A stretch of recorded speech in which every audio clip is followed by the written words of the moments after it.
கன்னியாகுமரி மாவட்டத்துல ஒரு 88 வயது மூதாட்டிய வெறும் 9ஆம் கிளாஸ் படிக்கக்கூடிய ஒரு சிறுவன் வீட்டுல தனியா இருந்த அவங்க கிட்ட போய் தவறா நடந்து அவங்கள பாலியல் வன்புணர்வு பண்ணிருக்கான், ரேப் பண்ணிருக்கான் கட்டாயமாட்டு. இது நாங்க உடனே டிஎம்கே கவர்மெண்ட்டை குற்றம் சொல்றோம். அங்க உள்ளவங்க இப்போ கொஞ்ச நாளாவே அவங்க மகளிர் அணியை சார்ந்தவங்க அனைவரும் பெண்களுக்கு பாதுகாப்பான அரசுனாலே அது டிஎம்கே தான் அவங்களோட இன்ஸ்ட்ரக்ஷன் என்னமோ தெரியல, வீடியோ போட்டுட்டே இருக்கிறாங்க.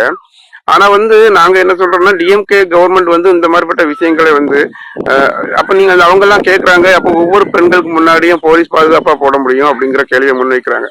நான்லாம் எனக்கு கொஞ்சம் விவரம் தெரிஞ்சு ஒரு ரேப்னா ஒரு வாலிப பெண்ணை யாராவது ஒருத்தன் எப்பமாச்சும் ரேப் பண்ணுவான். ஆனா இப்போ தினம் 2 வயசு குழந்தைய ரேப் பண்றது, 14 வயசு சிறுமியை ரேப் பண்றது, 70-80 வயசு மூதாட்டிகளை போட்டு ரேப் பண்றது, இதெல்லாம் பண்றாங்க. இதுக்கெல்லாம் காரணம் காமவெறி கிடையாது, கஞ்சா வெறி. காமவெறியில ரேப் பண்ணிருந்தா இந்த பிரச்சனை வந்திருக்காது. இது கஞ்சா வெறி, தாறுமாறான ரேப்புகள் நடக்குது. இந்த கஞ்சாவை தடுக்க தவறிட்டீங்க, கஞ்சா நடமாட்டத்தை தடுக்க தவறிட்டீங்க அப்படிங்கிறதான் நாங்க டிஎம்கே கவர்மெண்ட் மேல வைக்கக்கூடிய குற்றச்சாட்டு. ஏன் இதை தடுக்க முடியலன்னா வைக்கிறதே அவங்க தான், அதனாலதான் அதை தடுக்க முடியாம அவங்க திணறாங்க.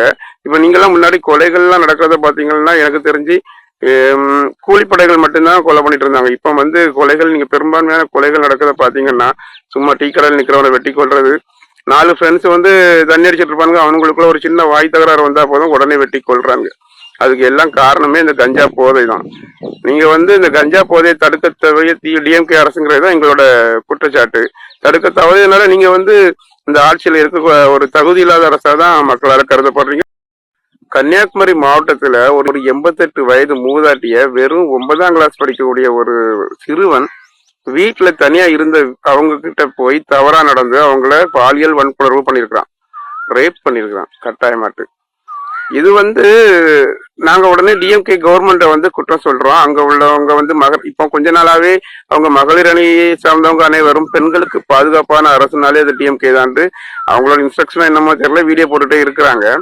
ஆனா நாங்க என்ன சொல்றோம்னா, டிஎம்கே கவர்மெண்ட் இந்த மாதிரிப்பட்ட விஷயங்களை அப்ப நீங்க அவங்க எல்லாம் கேக்குறாங்க, அப்ப ஒவ்வொரு பெண்களுக்கு முன்னாடியும் போலீஸ் பாதுகாப்பா போட முடியும் அப்படிங்கிற கேள்வியை முன்வைக்கிறாங்க. நான்லாம் எனக்கு கொஞ்சம் விவரம் தெரிஞ்சு ஒரு ரேப்னா ஒரு வாலிப பெண்ணை யாராவது ஒருத்தன் எப்பமாச்சும் ரேப் பண்ணுவான். ஆனா இப்போ தினம் 2 வயசு குழந்தைய ரேப் பண்றது, 14 வயசு சிறுமியை ரேப் பண்றது, 70-80 வயசு மூதாட்டிகளை போட்டு ரேப் பண்றது, இதெல்லாம் பண்றாங்க. இதுக்கெல்லாம் காரணம் காமவெறி கிடையாது, கஞ்சா வெறி. காமவெறியில ரேப் பண்ணிருந்தா இந்த பிரச்சனை வந்திருக்காது. இது கஞ்சா வெறி, தாறுமாறான ரேப்புகள் நடக்குது. இந்த கஞ்சாவை தடுக்க தவறிட்டீங்க, கஞ்சா நடமாட்டத்தை தடுக்க தவறிட்டீங்க அப்படிங்கிறதான் நாங்க டிஎம்கே கவர்மெண்ட் மேல வைக்கக்கூடிய குற்றச்சாட்டு. ஏன் இதை தடுக்க முடியலன்னா வைக்கிறதே அவங்க தான், அதனாலதான் அதை தடுக்க முடியாம அவங்க திணறாங்க.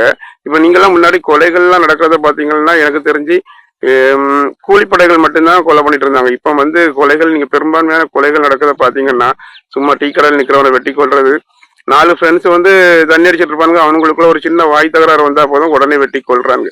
அதுக்கு எல்லாம் காரணமே இந்த கஞ்சா போதை தான். நீங்க இந்த கஞ்சா போதையை தடுக்க தவறிய டிஎம்கே அரசுங்கிறது தான் எங்களோட குற்றச்சாட்டு. தடுக்க தவறியதுனால நீங்க இந்த ஆட்சியில இருக்க ஒரு தகுதி இல்லாத அரசா தான் மக்களால கருதப்படுறீங்க.